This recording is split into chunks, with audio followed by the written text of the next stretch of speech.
Fala, meu aluno, bom dia, boa tarde, boa noite, boa madrugada para você, meu amigo, que está aqui acompanhando as resoluções de questões junto comigo. Agora vamos dar início à prova do Enem de 2018, primeira aplicação para você. Então vamos aqui começar com a questão de número 136.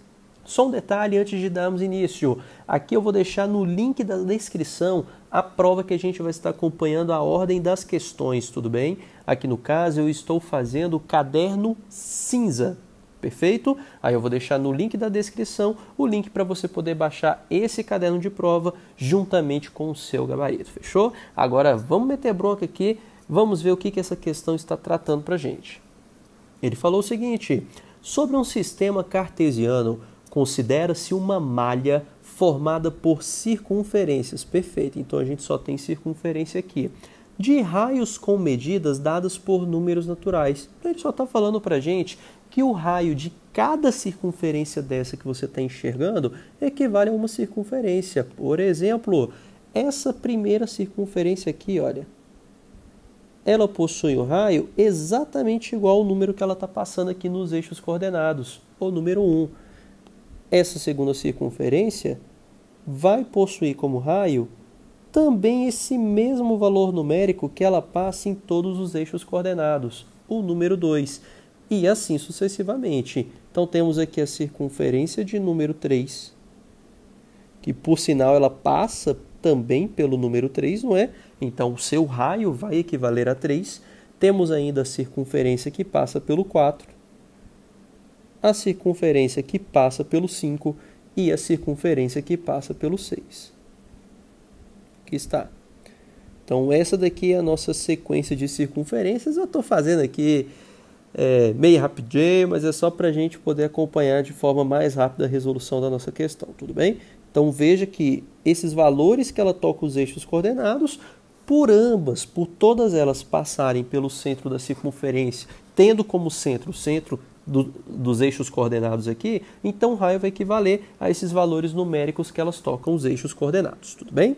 E ele também fala o seguinte, ele fala que esse camarada aqui possui 12 semirretas, aqui, 12 semirretas, também com extremidades na origem. Perceba que aqui, olha, nós temos várias semirretas que saem daqui da origem, ó. Primeira semirreta, segunda semirreta, terceira semirreta, quarta semirreta e assim sucessivamente. A gente pode considerar os eixos coordenados aqui, não tem problema algum, isso não vai interferir na hora de fazer a nossa questão. Então veja que temos aqui, olha, várias semirretas aqui de forma tracejada passando aqui para a gente, tudo bem? Agora eu vou tirar toda essa bagunça para a gente poder resolver a nossa questão no ambiente mais limpo, perfeito? Aqui eu só quis mostrar para você todas essas informações que ele colocou aí para a gente. Apesar que ainda falta uma última informação. Que última informação é essa, Pedrinho? Ele fala para a gente que dessas 12 semirretas com extremidade na origem, todas elas vão estar separadas por um ângulo de quanto? De π sobre 6 radianos. Ou seja, sempre a cada duas semirretas aqui, olha, teremos um ângulo de π sobre 6. Tá aqui, olha, π sobre 6 para essa daqui. Deixa eu diminuir um pouquinho essa ponta. π sobre 6 para essa daqui. π sobre 6 para essa daqui. E assim sucessivamente. Sempre a cada duas semirretas teremos uma diferença de inclinação de π sobre 6. Tudo bem? Ficou claro isso? E assim sucessivamente. Agora, vamos ao que ele está pedindo para a gente na questão. Suponha que os objetos se desloquem apenas pelas semirretas e pelas circunferências dessa malha. Então a gente só vai ter deslocamento pela semirreta e pela circunferência. Olha o detalhe, não pode passar pela origem. Então significa que qualquer objeto que você coloque aqui, ele só pode caminhar na semirreta e na circunferência. Por exemplo, eu posso ter um trajeto assim, olha, semirreta, circunferência, semirreta, circunferência, semirreta, circunferência. Está aqui um exemplo de trajeto. Só passou por semirreta e só passou por circunferência. Agora, aqui, olha, ele nunca vai poder passar. Esse trajeto ele não pode fazer. Perfeito. Com base nisso, considere o valor de π com aproximação de pelo menos uma casa decimal. Lembrando-se que o nosso famosíssimo π vale para a gente aproximadamente 3,14. Como ele pediu uma casa decimal, vamos ficar com 3,1, sem medo de ser feliz. Apesar que, se você prestar atenção nas alternativas, ele coloca em todas elas sempre aparecendo o π. O que significa isso? Significa que a gente não vai precisar do valor do π para resolver essa questão. Olha, em todas elas a gente tem o π. Então você não vai precisar colocar o π na hora de resolver a questão, tudo bem? Fechou. Agora, olha o que ele está pedindo para a gente calcular. Para realizar o percurso mais curto. Então eu quero o percurso mais curto. Beleza. Ao longo da malha, de onde até onde? Do ponto B até o ponto A. Ou seja, eu quero sair desse ponto B, que eu estou destacando de vermelho, está aqui o B, olha, e chegar até o ponto A. Aqui está o ponto A, que é esse camarada bem aqui. Tudo bem? Agora, como é que a gente vai fazer para esse camarada sair desse B e ir para aquele A no menor percurso possível? Bem, perceba que eu só posso andar por semi-reta e só posso andar por circunferência. Um possível trajeto seria esse, olha. Ele vem para a semicircunferência até aqui e depois anda 2 bichinhos aqui para cima. Ou então, o que ele poderia fazer? Ele poderia, por exemplo, deslocar 2 aqui para cima e depois seguir esse caminho para cá, olha. Ou então ele poderia deslocar 1 para cima e vir por essa semicircunferência do meio. Ou ele poderia descer, andar pela semicircunferência e depois subir. Então temos vários possíveis caminhos, trajetos que ele poderia fazer para a gente poder fazer alguns testes e ver qual seria o melhor possível. Na hora da prova, o que você tem que fazer? Olha, na hora da prova você tem que fazer o seguinte. Eu vou tentar tanto o caminho dele descendo quanto o caminho dele subindo. Provavelmente, um desses aí vai estar sendo melhor. Ou até mesmo ficando ali paradinho do jeito que ele está. Agora, uma coisa você tem que perceber. Se ele vir na direção aqui para cima, nesse sentido para cima, veja que independente de qualquer situação, ele sempre vai ter que deslocar 2 espacinhos para cima. Por quê? Porque é a diferença de circunferência que você tem do nível de B para o nível de A. Então é por isso que a gente vai precisar, pelo menos com que ele ande, 2 espacinhos para cima. Ficou clara essa ideia? Beleza isso? Bacana. Sendo assim, ele andando esses sempre mesmos 2 espacinhos, só para deixar destacado aqui para você, olha aqui, ó. Ele sempre vai ter que andar esses 2 espacinhos, tudo bem? Ele poderia, por exemplo, subir para esse, só que aí no final das contas ele ia ter que subir aqui de novo, olha.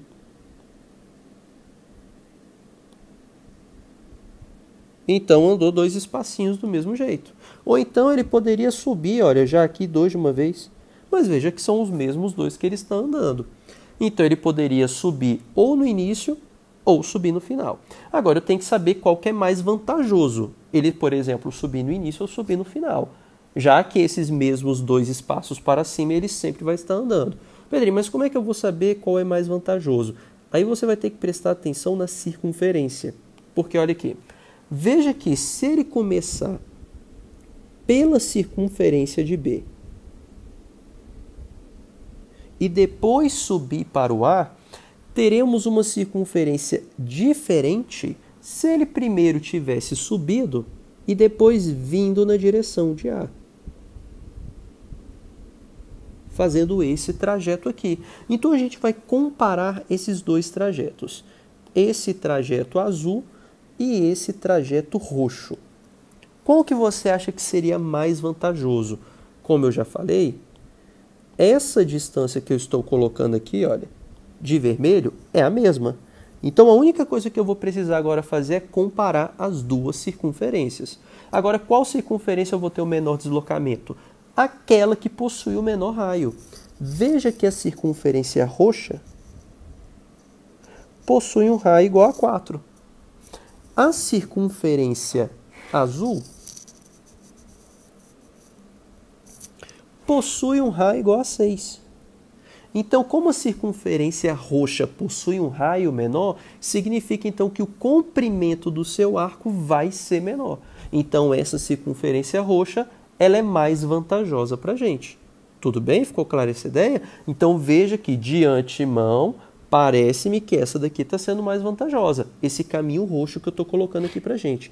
Eu vou chamar esse caminho de número 1. Tudo bem?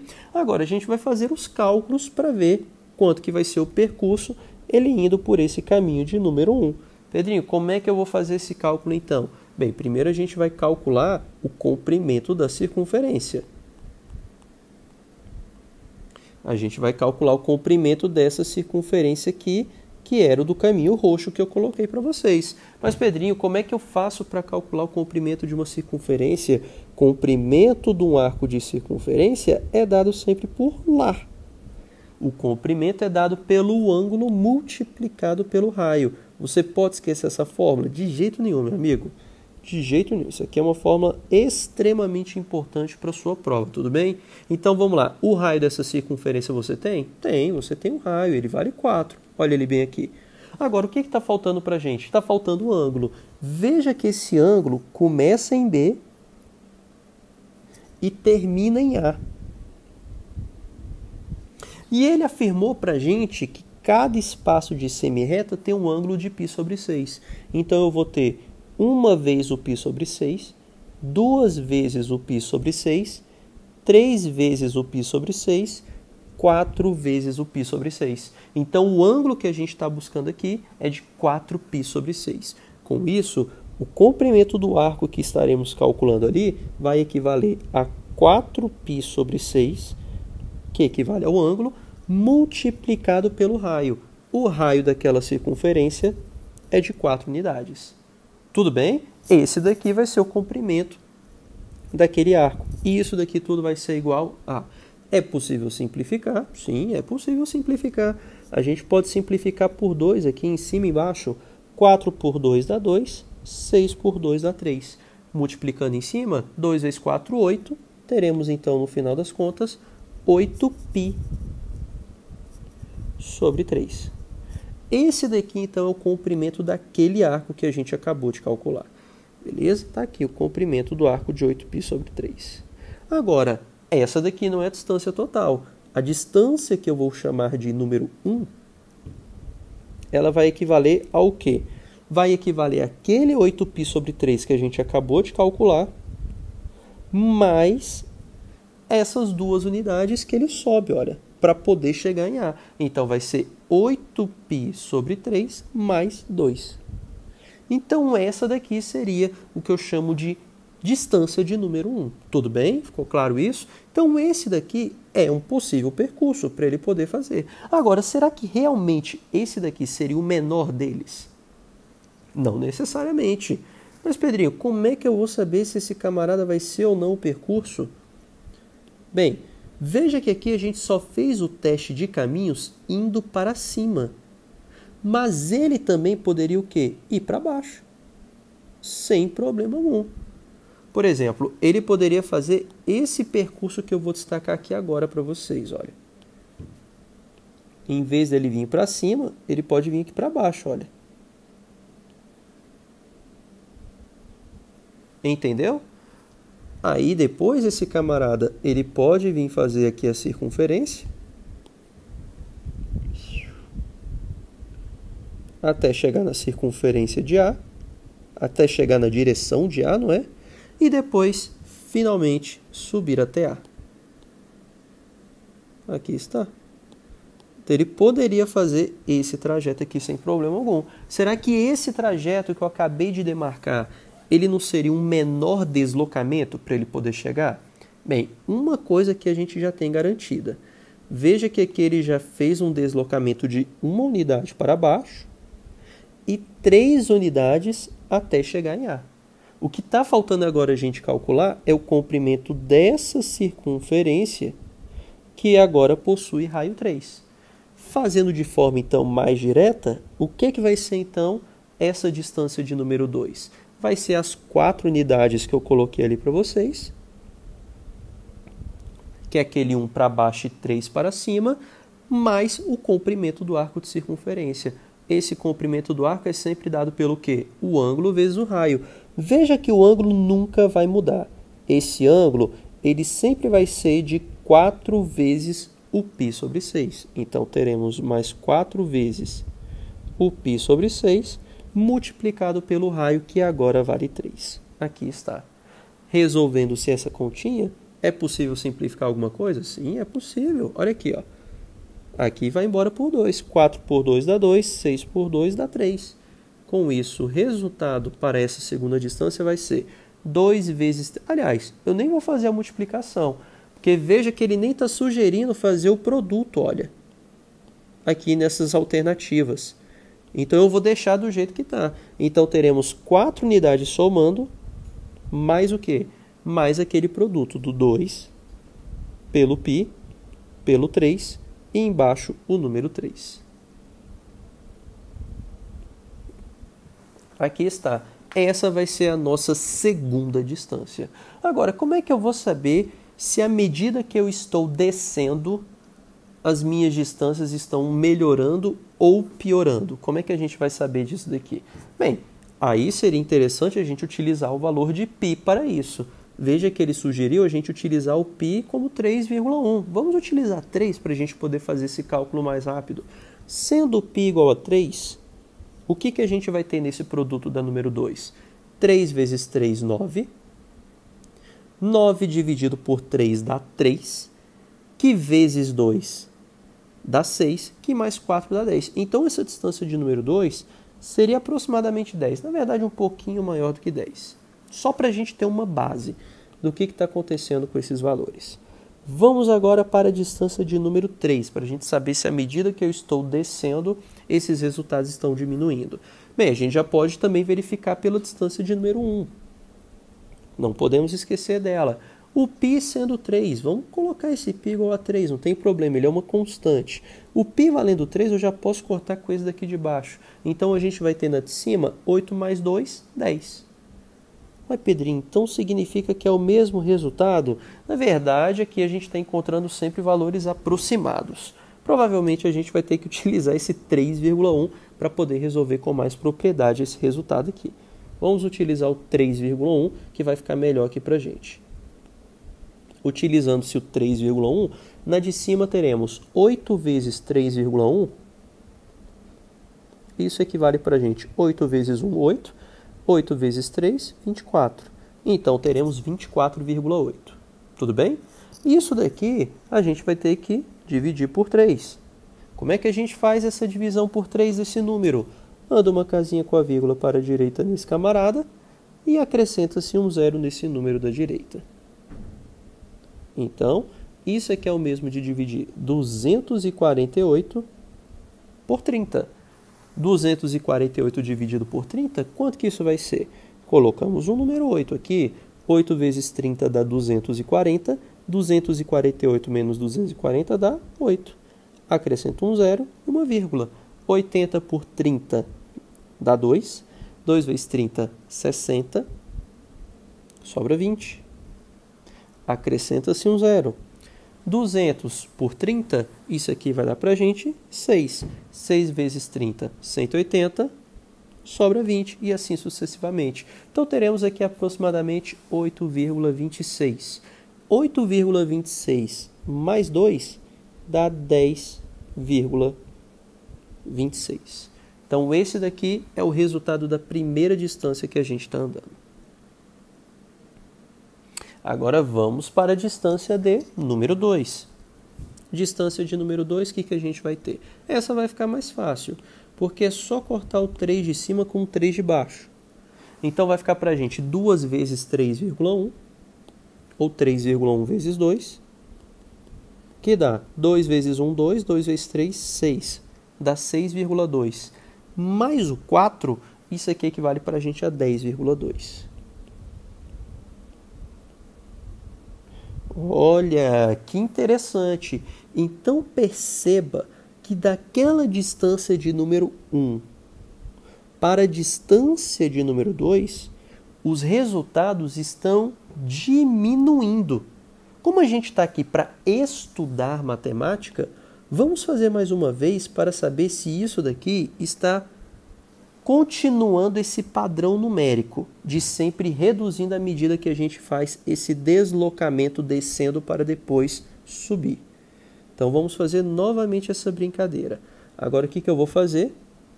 Eu vou espichar agora até aqui, olha, circunferência de número 2, para depois a gente subir para o A. Então agora a gente vai fazer esse percurso que eu vou colocar em azul para vocês, ó. O B a gente está descendo para a circunferência 2 e depois a gente está subindo para o A.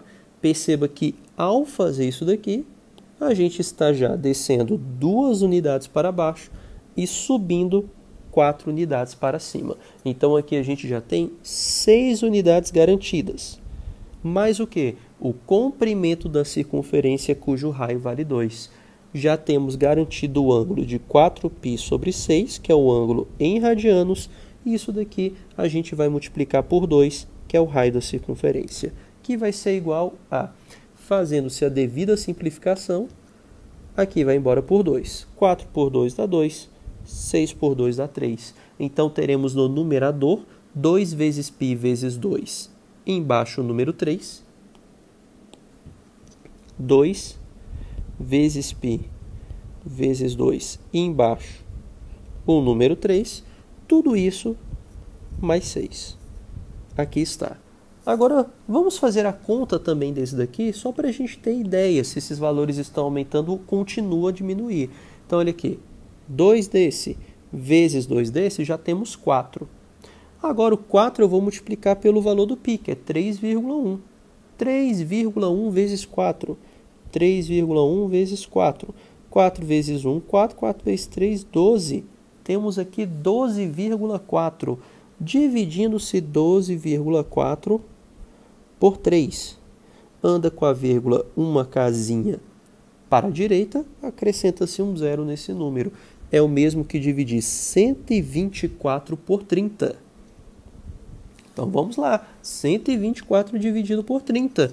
Aqui já colocamos o número 4, porque 4 vezes 30 dá 120. 124 menos 120 dá 4. Acrescentamos um zero e uma vírgula do lado direito. 40 por 30 dá 1. 1 vezes o 30 dá 30, vai sobrar 10. Acrescenta um zero. 100 por 30 dá 3. 3 vezes 30 dá 90, sobra 10 de novo. Então vai continuar aparecendo o número 3. Então o resultado dessa conta aqui, olha, é 4,13. Com mais o 6 que temos aqui, qual vai ser o nosso resultado final? 10,13. Pedrinho, olha só. Que espertinho esse negócio aí que está aparecendo para a gente. Realmente, está muito espertinho isso daqui. Então perceba que à medida que você está descendo, a distância ela vai o quê? Diminuindo de forma padronizada. E veja que você vai encontrando a cada distância que você calcula, cada uma das alternativas. A primeira a gente não encontrou, mas perceba que pela segunda distância que a gente fez, já teríamos marcado a letra C. Pela terceira distância que a gente fez, já teríamos marcado a letra B de bola. Então sobraram aqui para a gente as letras A, D e E ainda. Veja que esses camaradas estão diminuindo à medida que a gente vai descendo. Então, Pedrinho, até onde que a gente vai ter que descer para esse negócio parar? Até agora, finalmente, ao último nível. Só tem como descer mais uma vez. Pedrinho, por que só tem como descer mais uma vez nessa brincadeira? Porque se eu... Aqui, ó, isso aqui seria descendo mais uma vez. Se eu descesse uma última vez, eu chegava na origem. Não posso, porque a questão afirma para mim o seguinte, que não pode passar pela origem. Esse é o detalhe. Então é por isso que aqui a gente só pode ir até o penúltimo nível, tudo bem? Indo 3 para baixo e na circunferência, quando alcançar o A, indo 5 para cima. Então aqui está. Essa daqui vai ser finalmente o trajeto final. Olha, é esse caminho que a gente tem que fazer. Tudo bem? Então veja que nesse caminho já temos 3 unidades para baixo e 5 unidades indo na direção de A. Então já temos um número 8 garantido aqui na nossa... Isso, um número 8 garantido aqui na nossa soma. Mais o quê? O valor do ângulo, que é 4π sobre 6, multiplicado pelo valor do raio da circunferência, que é singelo o raio da nossa circunferência, apenas uma unidade. Aqui está. Agora, fazendo-se a devida simplificação, aqui a gente consegue por 2.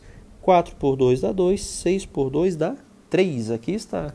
Com isso, teremos então como resultado final 2π sobre 3. E isso daqui mais 8. Aqui está. 2π sobre 3. Isso daqui mais 8. Lembrando que a gente ainda pode deixar esse 1 multiplicando, não tem problema, que é por sinal que a letra A está sugerindo para a gente. Então, a gente já percebeu que à medida que a gente vai descendo, esses valores eles vão reduzindo. Então, você já poderia, sem problema algum, já marcar como alternativa correta o que aparece para a gente na letra A. Afinal, é exatamente aquela estrutura que a gente acabou de encontrar. Pedrinho, não confio, eu quero fazer a conta para ter certeza que isso daí está certo. Vamos lá, não tem problema, a gente faz a continha. Então, vamos lá. O π vale para a gente 3,1. Então, 3,1 vezes o 2 dá 6,2. Aqui está. Dividindo-se esse valor por 3. Anda com a vírgula uma casa para a direita e acrescenta um zero. É o mesmo que fazer 62 dividido por 30. Vamos lá, vamos fazer essa divisão. 62 por 30 dá 2. 2 vezes 30, 60, sobra 2 unidades. Coloca um zero e uma vírgula. Ixi, o 20 ele é menor do que o 30. Então tem que acrescentar um outro zero, tanto do lado esquerdo quanto do lado direito. 200 dividido por 30, isso dá 6. 6 vezes 30 dá 180. Sobra 20. E continua essa brincadeira, vai ficar 6 toda a vida. Então, isso aqui que eu estou circulando, olha, isso daqui equivale a 2,06. Mais o 8 que temos ali, isso aqui vai equivaler a 10,06. 10,06, que finalmente, isso daqui vai ser a nossa menor distância para essa brincadeira. Pedrinho, mas de onde que ele tirou? De onde que ele tirou as letras D e E? Perceba que essas letras D e E equivalem às outras circunferências, que apareceu um 4 aqui para a gente, apareceu um número 5 aqui para a gente. Equivale às outras circunferências, que seria o quê? O produto pelo 5, ficou faltando aqui para a gente? Ficou? Deixa eu ver, a gente fez até o 4, isso, que ficou faltando o produto pelo 5 e pelo 6. Ele fez todas as possibilidades, indo pela 1, pela 2, pela 3, pela 4, pela 5, pela 6. Na verdade, ele fez 5 dessas aqui, beleza? Veja que depois, quando você for mais acima, significa que você vai estar aumentando cada vez mais esse deslocamento, que acaba não sendo interessante para a gente. Ficou clara essa ideia, beleza isso? Então, esse camaradinha que agora estou destacando de azul, vai equivaler para a gente ao menor percurso para ele poder chegar lá. Tudo bem? Para ele sair desse ponto A e sair do ponto B e finalmente chegar nesse ponto A. Essa questão, essa gravação, realmente ela ficou muito longa, mas ela foi necessária para a gente explicar com detalhe a tudo que está acontecendo aqui nessa questão. Tranquilo, amigo? Vou tentar ser o mais breve possível nas outras questões que aparecerem para a gente, mas estamos aqui para fazer da melhor forma para o seu aprendizado. Tudo bem, meu amigo? Ficamos por aqui. Bons estudos para você e eu te vejo na próxima questão. Até mais!